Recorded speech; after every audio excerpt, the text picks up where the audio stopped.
Alors, aujourd'hui, lendemain de ce reportage sur la complosphère, comme ils l'ont intitulé, de ID News en collaboration, en concertation avec l'Aimant Bleu. Donc moi, je commencerai par dire que cette opération, infiltration, avec un certain Sami Zaïbi, si je ne me trompe pas, qui m'a contacté donc le 17 juin, l'anniversaire de mon frère d'ailleurs, pour qu'on se voit. Cette opération d'infiltration a été orchestrée depuis le mois de juin jusqu'à donc hier pour faire ce reportage en 7 épisodes sur ID News et à la fois sur l'Aimant Bleu pour nous discréditer, nous diffamer comme le font souvent les chaînes mainstream malheureusement vis-à-vis des gens qui s'informent autrement, qui donnent leurs sources, qui dénoncent des choses que les médias officiels ne dénoncent pas.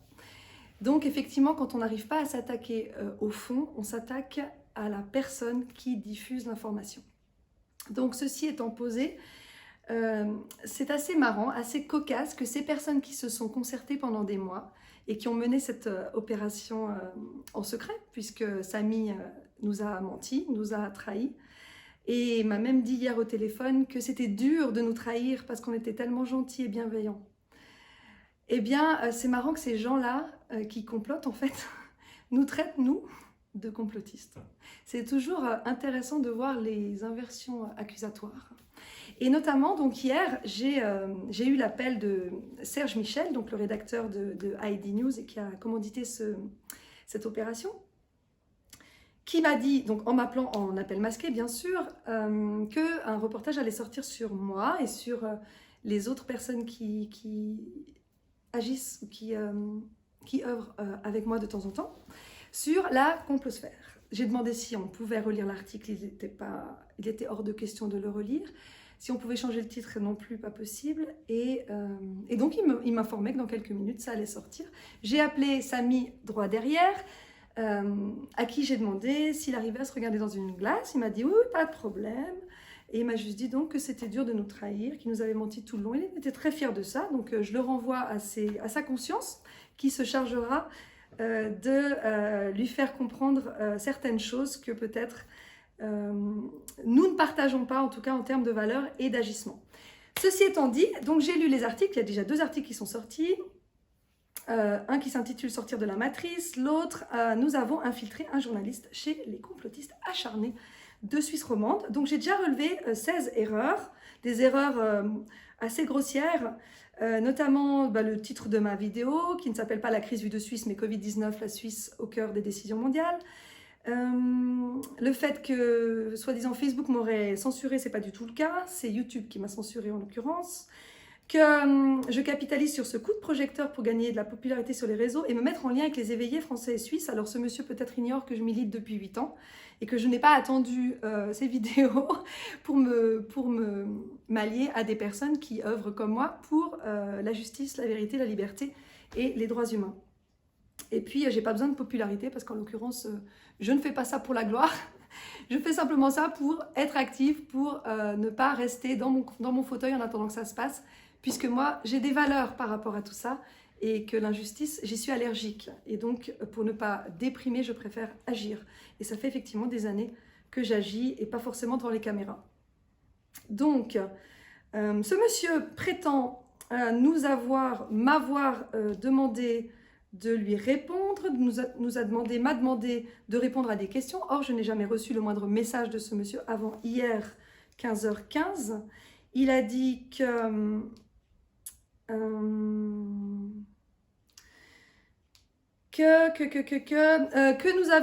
nous avons voulu amorcer un dialogue et vous n'avez jamais répondu à nos questions, donc c'est complètement faux. Il n'y a absolument aucun dialogue qui a été demandé, ni de la part de Heidi, ni de la part de l'Aimant Bleu d'ailleurs, à ceci près que Céline Argento, qui a commandité donc cette émission, apparemment, m'a écrit un message vendredi, donc il y a 3 jours, 4 jours maintenant, pour savoir si je voulais bien faire une interview avec elle à propos du complotisme et du fait que j'étais considérée comme complotiste. Je lui ai répondu complotiste, c'est une blague, et il n'y a pas eu de retour, il n'y a pas eu de réponse, donc Donc je n'ai absolument rien refusé et en plus c'était juste avant que l'interview ne sorte, donc c'était pas du tout en anticipation à cette interview. Donc prendre comme prétexte le fait qu'on n'ait pas répondu est complètement diffamatoire et calomnieux, complètement faux.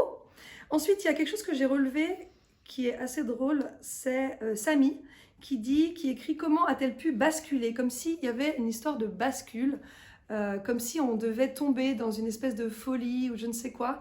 Simplement, à partir du moment où j'ai fini mes études de maths, où j'ai commencé à être enseignante, j'ai eu du temps libre et je me suis informée simplement par moi-même et aussi dans des groupes de gauche, plutôt révolutionnaires, plutôt à remettre en question le système et avec lesquels j'ai appris pas mal de choses, notamment sur TISA, le traité qui était négocié en secret, et ça c'est vraiment vérifiable, à Genève depuis 2012, qui s'est arrêté là depuis 2016, et qui impliquait 50 pays dans le monde, et également la mise en prison illégitime et illégale d'un colonel égyptien qui s'appelle Mohamed El Ghanam. D'ailleurs, ça serait pas mal peut-être de ressortir ce dossier. Maintenant, il est depuis 2005 jusqu'à 2013 en prison, puis mis dans un hôpital psychiatrique. Il y est toujours à l'heure où je vous parle.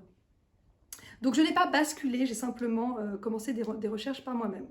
Donc ce n'est pas une histoire du tout de bascule. Ensuite, c'est plus grave. Le deuxième article nous parle de lettres d'insultes qu'on aurait prétendument envoyées avec des menaces de mort, avec des insultes du style vous êtes des débiles, des lèche-bottes, des soumis, des décérébrés, des victimes consentantes. C'est pas du tout le cas, ça c'est de la pure calomnie. Personne d'entre nous n'a jamais écrit la moindre insulte, ni n'a proféré la moindre insulte à l'égard des journalistes. Au mieux, on dit aux gens de s'en tenir éloignés par rapport aux diffamations ou par rapport à la désinformation, mais absolument pas, on n'est absolument pas dans l'insulte.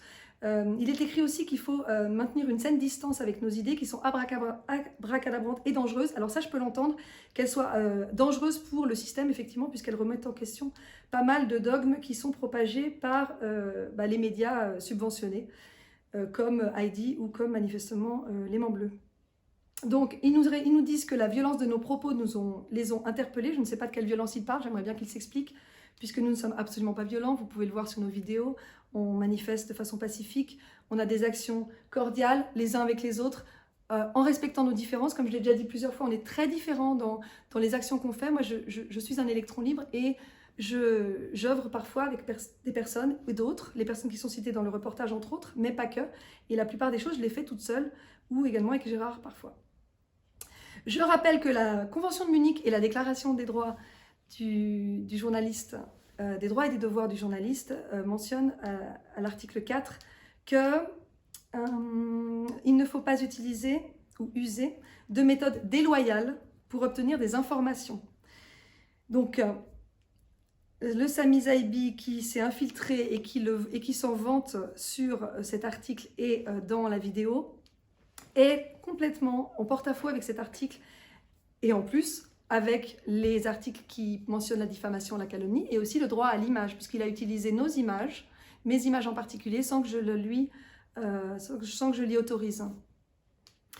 Il y a encore d'autres choses qui sont encore plus graves à mon sens, c'est qu'il prétend, en tout cas l'article prétend, qu'on est profondément antidémocratique et anti-scientifique. Alors je rappelle à toute fin utile que j'ai un bac scientifique, maths physique, mention bien, que j'ai fait la prépa maths sup maths spé à l'INSA, et que j'ai été prise sur dossier, donc c'est que mon dossier était convaincant, qu'ensuite j'ai fait l'école hôtelière de Lausanne, que j'ai eu mon diplôme, et qu'ensuite de ça, j'ai fait un master de maths et que j'enseigne depuis 12 ans, donc les mathématiques. Donc je ne sais pas, j'ai du mal à imaginer que je sois anti-scientifique, surtout que j'étais donc, pendant les 3 années précédentes, coprésidente du groupe de mathématiques pour le canton de Genève à propos des cycles d'orientation et que j'ai eu des retours extrêmement positifs de mes collègues qui voulaient que je poursuive avec ma coprésidente pour un deuxième mandat de 3 ans.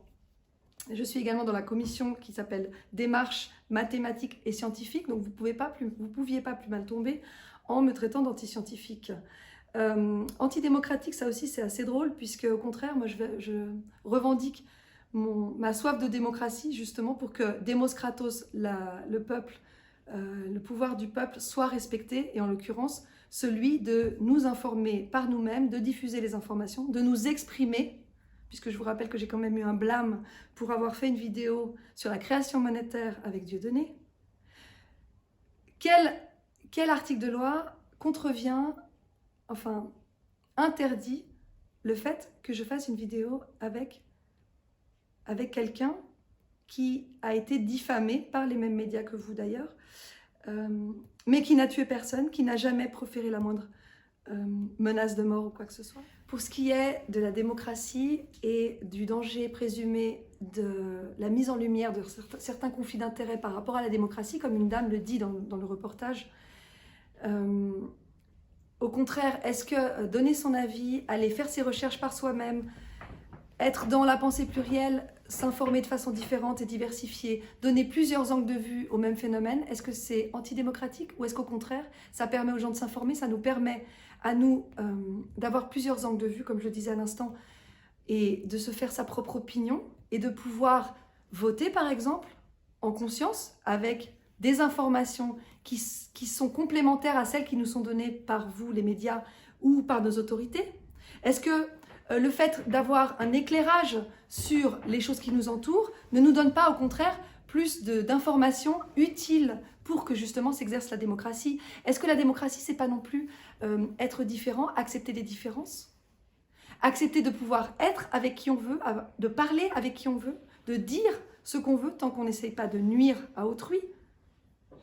Donc ce n'est pas notre cas, vu que nous ne cherchons absolument pas à diffamer quiconque ou à faire du mal aux autres. Au contraire, on est rassembleurs. Moi, je veux fédérer, je veux que les gens soient bien les uns avec les autres, avec nos différences, en se comprenant et en s'acceptant. La démocratie, je rappelle, c'est le pouvoir du peuple, démos, kratos, et non pas celui des lobbies, des banques, des organisations mondialistes et des gens qu'on n'a pas élus. Donc ça, c'était pour le volet démocratique. J'aimerais encore dire deux choses. Déjà, je suis flattée par l'honneur qui m'a été donné d'apparaître comme la star des complotistes. Je ne prétendais pas du tout à ce titre, mais c'est gentil. Je ne pense pas que ce soit le cas, mais bon, dans votre scénario, apparemment, ça colle bien. La figure centrale, s'il doit y avoir une figure centrale en tout cas de nos actions actuelles, c'est François de Siebenthal qui coordonne le référendum Stop à l'application Suisse Covid et qui coordonne aussi les réunions du vendredi qui ne sont pas du tout secrètes au passage. Ça, c'est une information que vous avez eue qui est complètement erronée. Les réunions sont publiques, elles sont annoncées et elles sont tout à fait visibles et consultables par des personnes de l'extérieur. Une dernière chose que je voulais dire par rapport au DIP, puisque il est dit dans le reportage, dans l'un des reportages, que vous alliez vous adresser, donc messieurs les journalistes, au DIP pour dénoncer mes théories soi-disant antidémocratiques et antiscientifiques. Alors cela, ça s'appelle de la diffamation, de la calomnie et de la tentative de nuire à ma personne, à mon métier, à ma réputation.